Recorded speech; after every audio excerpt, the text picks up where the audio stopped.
तो बच्चों, आज मैं आपको क्षितिज पाठ पुस्तक से काव्य खंड में पाठ 4 पढ़ाने जा रही हूँ। इस पाठ में कवि जयशंकर प्रसाद ने अपने जीवन की वास्तविकता और अभाव का बड़ा ही मार्मिक ढंग से वर्णन किया है। उन्होंने सुखों और दुखों को एक समान समझा है। उसी का वर्णन इस पाठ में किया है। पद्य खंड और पाठ का नाम है आत्मकथ्य। मधुप गुनगुना कर कह जाता कौन कहानी है अपनी, मुरझा कर गिर रही पत्तियां देखो कितनी आज घनी। इस गंभीर अनंत नीलिमा में असंख्य जीवन इतिहास यह लोग करते ही रहते हैं अपना व्यंग्य मलिन उपहास। तब भी कहते हो कह डालूं दुर्बलता अपनी बीती, तुम सुनकर सुख पाओगे देखोगे यह सागर रीति। प्रसंग। यह काव्यांश हमारी हिंदी की पाठ्य पुस्तक क्षितिज भाग 2 के अंतर्गत छायावादी कवि जयशंकर प्रसाद द्वारा लिखित आत्मकथ्य नामक कविता से ली गई है। इस काव्यांश में कवि जयशंकर प्रसाद ने जीवन के यथार्थ एवं अभाव पक्ष की मार्मिक अभिव्यक्ति की है। व्याख्या। कवि अपने जीवन को एक सामान्य व्यक्ति के जीवन के समान ही बताते हुए कहता है कि मेरा मन रूपी भौरा हमेशा गुनगुनाकर अपनी कहानी कह जाता है। आज मेरा मन बार बार अपने जीवन की कहानी बताने के लिए बेचैन हो रहा है। आज मेरे मन की भावों रूपी पत्तियां मुरझाकर गिर रही हैं। इस अनंत विस्तार में अर्थात पृथ्वी पर अनेकों लोगों का इतिहास अंकित है। लोग इतिहास को पढ़कर ही आलोचना, निंदा या मजाक करते हैं। तब भी मेरे मित्र, आप यह कहते हैं कि मैं अपने जीवन की दुर्बलताओं का वर्णन कविता लिखकर अभिव्यक्त करूं। क्या तुम मेरे जीवन की कहानी सुनकर सुख पाओगे? अगर मैंने अपने जीवन की दास्तान को तुम्हारे सामने बयान किया तो तुम मेरे जीवन रूपी गागर को खाली पाओगे।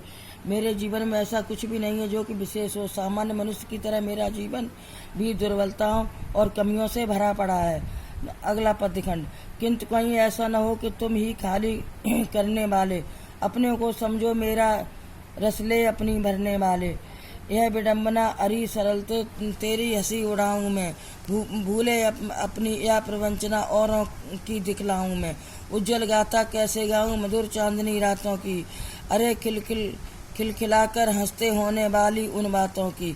मिला कहाँ वह सुख जिसका मैं स्वप्न देखकर जाग गया, आलिंगन में आते आते मुस्कुरा कर जो भाग गया। प्रसंग। इसमें भी कवि ने अपने सुखों और दुखों के बारे में वर्णन किया है। व्याख्या।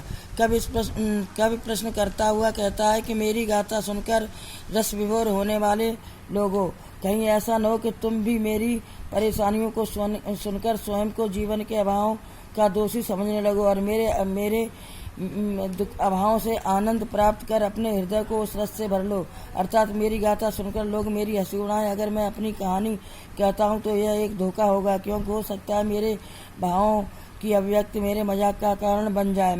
मैंने अपने जीवन में अनेक भूलें की हैं। मैं कई बार छल कपट धोखे का शिकार हुआ हूँ। क्या मैं अपनी आत्मकथा लिखकर इस पूरी दास्तान को दूसरों को दिखाऊं? मैं जीवन के सुखद जीवन की स्वच्छ निर्मल कहानी कैसे बयां करूं?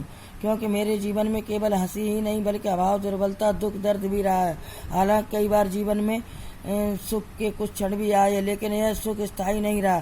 सुख की उपलब्धि क्षण की बनी रही है। मैंने सुखद जीवन के सपने कई बार लिए, लेकिन जगाने के बाद वह सपना वास्तविक नहीं हो सका। जीवन की सुख सुविधाओं मेरे आलिंगन में आने से पहले ही मेरी तरफ व्यंग्यात्मक मुस्कान बिखेरती हुई दूर चली गई। भाव यह है कि मनुष्य सुख पाने के सपने लेता है, लेकिन सुख थोड़े ही समय के लिए होता है। बच्चों, शेष पाठ कल पढ़ाएंगे।